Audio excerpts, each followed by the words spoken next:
شورمند فرمانداریا گشتی یا هیزا سوریه دموکراتیک قصد ناصر حاج منصور جبو دنگ امریکا سردان نرخاند و دبیجه سردانا فرمانداری امریکی پشگیریه که پرمزنه جبو هیزاوان.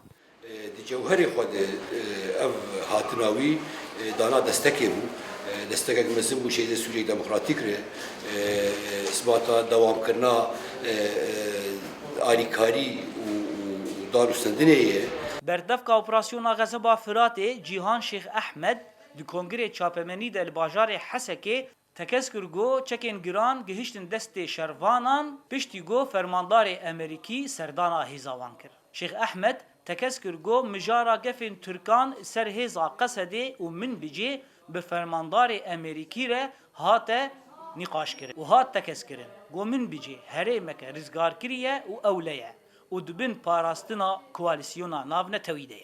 آدم کی پاراستنه herkes yani duali mübarek parasın ve bu sistemi ve hele ki sistemi ki cudaya yani mantıka ki cuda kâfe jibura parasını ve bir şekli var çekirim hatta haji yani bu müdahale kirin ve ji katina Türkan ne kabul kirin ticaret ve ne kabul kirin. شورمند هیزا سوریه دموکراتیک قصد ناصر حاج منصور داخواست جریوبریا سروک ترامپ دکه گو آستا پشگیریا هیزاوان پرتر ببه. نخاسم گو نها هیزا سوریه دموکراتیک آمدکارین داوی دکن جبو رزگار کرنا باجار رقای.